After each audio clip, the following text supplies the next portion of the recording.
गन्ना नगद दाम की फसलें है क्यों। आज की इस क्लास में हम इस महत्वपूर्ण प्रश्न का अध्ययन करेंगे कि गन्ना नगद दाम की फसलें है क्यों। देखिए, गन्ने को यदि हम शुद्ध हिंदी में गांव के लैंग्वेज में समझे तो गन्ना आपका साटा है। नगद दाम यानी कि इससे हम नगद पैसे प्राप्त कर सकते हैं। तो गन्ना है वो नगद दाम की फसलें है क्यों। चलिए तो इस प्रश्न के आंसर को हम जानते हैं।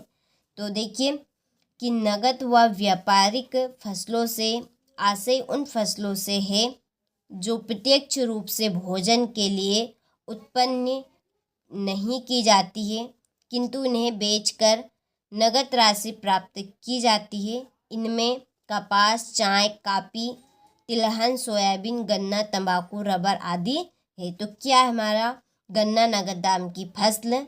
तो देखिए, ये नगद व व्यापारिक फसलों से इनका आशय उन फसलों से होता है जो प्रत्यक्ष रूप से भोजन के लिए नहीं उगाई जाती हैं, लेकिन इन फसलों को हम बेचकर नगद राशि यानी कि कुछ पैसे इकट्ठे या जुटा सकते हैं, जिससे हम ये पैसे एकत्रित कर सकते हैं या इनसे हम कुछ वस्तुएं खरीद सकते हैं या इनको हम किसी बिजनेस में लगा सकते हैं। तो इसलिए इनकी फसलें की जाती है।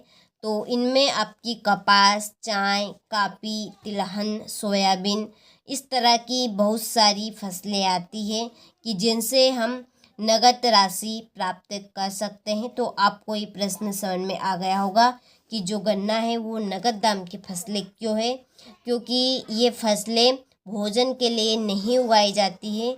इन फसलों की बुआई इसलिए की जाती है क्योंकि इनको हम बेचकर कुछ धनराशि एकत्रित या जुटा सकते हैं, जिनसे हम कुछ वस्तुओं की खरीदारी या इनको हम बिजनेस में लगा सकते हैं, जिनसे काफ़ी अच्छा प्रॉफिट हम पा सकते हैं।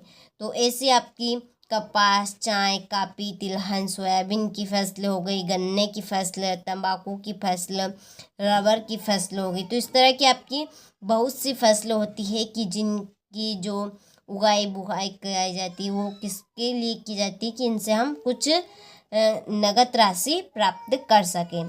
चलिए तो आप सभी अच्छे से स्क्रीनशॉट लें और अच्छे से इसको कंप्लीट करें।